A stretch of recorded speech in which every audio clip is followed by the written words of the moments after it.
अब कोरोना अगले 1-2 महीने में तो ख़त्म नहीं होने वाला। जब तक इसकी वैक्सीन नहीं आएगी तब तक ख़त्म नहीं होने वाला। तो जैसा मैं कई बार अक्सर कहता रहा हूँ कि कोरोना के साथ अब अपने को अपनी ज़िंदगी चलाने की आदत डालनी पड़ेगी। कोरोना भी रहेगा और अपनी ज़िंदगी भी चलेगी।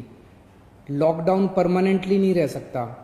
1.5-2 महीने जो लॉकडाउन रहा, इस समय का हम सब लोगों ने, दिल्ली सरकार ने अपनी तैयारियां करने के लिए इस समय का इस्तेमाल किया। जब कोरोना आया था भारत में, हमारी बिल्कुल तैयारियां नहीं थी। हमारे पास टेस्टिंग किट नहीं थे, हमारे पास अस्पताल नहीं में इसका इंतजाम नहीं था, हमें पता नहीं था कोरोना में क्या क्या तैयारियां करनी है।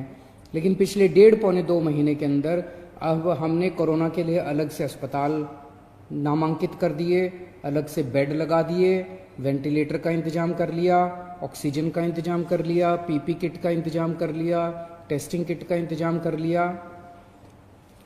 अब हमें अपनी अर्थव्यवस्था को धीरे धीरे खोलने की दिशा में बढ़ना है।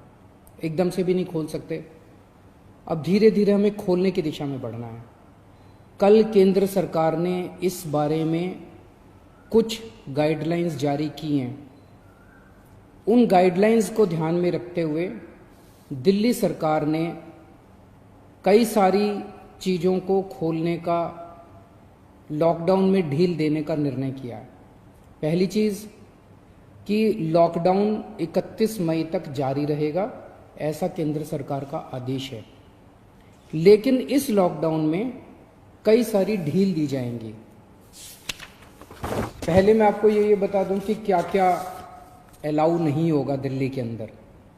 मेट्रो नहीं चलेगी, सारे school, college, coaching institute, training institute सब बंद रहेंगे, सारे होटल बंद रहेंगे, सारे cinema hall, shopping mall, gymnasium, swimming pool, entertainment park, theatre, bar, auditoriums, assembly halls, ये सब बंद रहेंगे।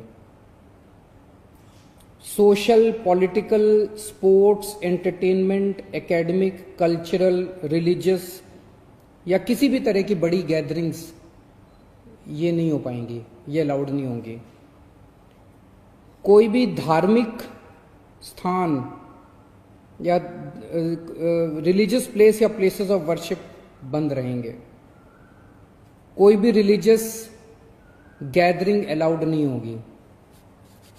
बार्बर, स्पा और सलून ये अभी फिलहाल बंद रहेंगे।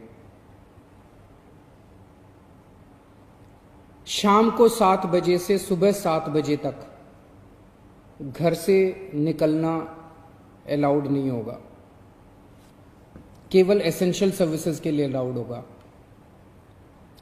65 साल से ऊपर की उम्र के लोग, 10 साल से छोटे बच्चे, प्रेग्नेंट महिलाएं और जिन लोगों को दूसरी बीमारियां हैं जैसे डायबिटीज़, दिल की बीमारी, ऐसे लोग का घर से निकलना वर्जित होगा, क्योंकि इन लोगों के लिए कोरोना जानलेवा साबित होता है।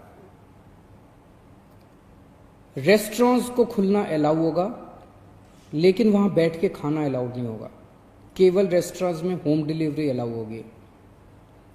स्पोर्ट्स कॉम्प्लेक्स और स्टेडियम ये खोल दिए जाएंगे, लेकिन यहां किसी भी मैच के दौरान दर्शक अलाउड नहीं होंगे। ट्रांसपोर्टेशन को खोला जा रहा है, तो auto rickshaw, e rickshaw, cycle rickshaw ये अलाउड होंगे, लेकिन केवल एक पैसेंजर। टैक्सी, कैब्स ये अलाउड होंगे, लेकिन केवल 2 पैसेंजर्स। ग्रामीण सेवा, फटफट सेवा, इको फ्रेंडली सेवा ये अलाउड होंगे, लेकिन केवल 2 पैसेंजर्स। मैक्सी कैब में केवल 5 पैसेंजर्स और आरटीवी में 11 पैसेंजर्स। लेकिन हर सवारी उतरने के बाद ड्राइवर की जिम्मेदारी होगी कि वो सवारी वाले एरिया को डिसइंफेक्ट करेगा, ताकि जो अगली सवारी बैठती है उसको भी खतरा ना हो और ड्राइवर को भी खतरा ना हो। कार पूलिंग या कार शेयरिंग अलाउड नहीं होगी एग्रीगेटर्स वालों को। दिल्ली में बसें चलना चालू हो जाएगा। एक बस में 20 से ज़्यादा पैसेंजर्स अलाउड नहीं होंगे। बस में चढ़ने के पहले हर पैसेंजर की स्क्रीनिंग की जाएगी और हर बस स्टॉप के ऊपर ट्रांसपोर्ट डिपार्टमेंट की जिम्मेदारी होगी कि सोशल डिस्टेंसिंग मेंटेन करे, बसों के अंदर भी और हर बस स्टॉप के ऊपर भी। व्हीकल्स और इंडिविजुअल्स का मूवमेंट अलाउड होगा पूरे दिल्ली में। 4 व्हीलर्स के अंदर 2 पैसेंजर से ज़्यादा अलाउड नहीं होंगे और 2 व्हीलर के ऊपर पीछे बैठ के सवारी अलाउड नहीं होगी, पीछे पिलियन राइडर अलाउड नहीं होगा।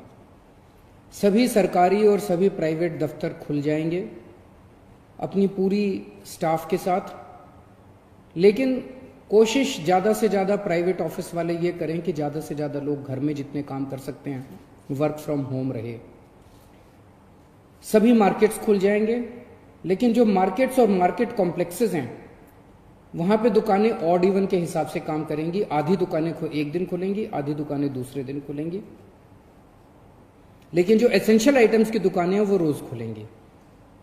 जितने स्टैंड अलोन शॉप्स हैं, नेबरहुड शॉप्स हैं, रेजिडेंशियल कॉम्प्लेक्सेस में शॉप्स हैं, वो सारी खुलेंगी, लेकिन हर शॉप में सोशल डिस्टेंसिंग मेंटेन होगी और सोशल डिस्टेंसिंग मेंटेन करने की जिम्मेदारी दुकानदार की होगी।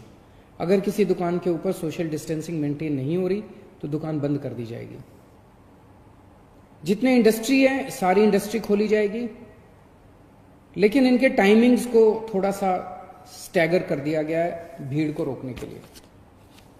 कंस्ट्रक्शन एक्टिविटीज शुरू की जा रही हैं, लेकिन कंस्ट्रक्शन एक्टिविटीज में केवल दिल्ली में रहने वाले जो वर्कर्स हैं वही अलाउड होंगे। अभी ट्रांस बॉर्डर वर्कर्स अभी लाना, बाहर से वर्कर्स को अभी लाके वो अलाउड नहीं होगा। शादी के लिए केवल 50 गेस्ट्स अलाउड होंगे और उसमें सोशल डिस्टेंसिंग मेंटेन की जाएगी। फ्यूनरल के लिए केवल 20 लोग अलाउड होंगे और उसमें सोशल डिस्टेंसिंग मेंटेन की जाएगी। कंटेनमेंट जोन्स के अंदर किसी भी किस्म की कोई एक्टिविटी अलाउड नहीं होगी एसेंशियल सर्विसेज को छोड़ के।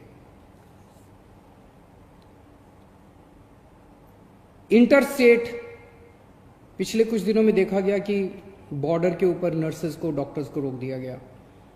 केंद्र सरकार ने भी ये आदेश दिए हैं कि बॉर्डर के ऊपर डॉक्टर्स को, मेडिकल प्रोफेशनल्स को, नर्सेज को, पैरामेडिकल स्टाफ को, सैनिटेशन पे काम करने वालों को, एम्बुलेंस को, इनको बिना रोक टोक के अलाउ किया जाएगा। और बॉर्डर के ऊपर इंटरस्टेट मूवमेंट के लिए गुड्स और कार्गो के ट्रक्स जो हैं, चाहे वो खाली ट्रक हों चाहे सामान से भरे हुए हों, उनको सबको अलाउ किया जाएगा। और सबसे ज़रूरी है कि मास्क पहन के निकलना अनिवार्य है, सबको मास्क पहने रहना ज़रूरी है और सोशल डिस्टेंसिंग हर जगह मेंटेन करना ज़रूरी है।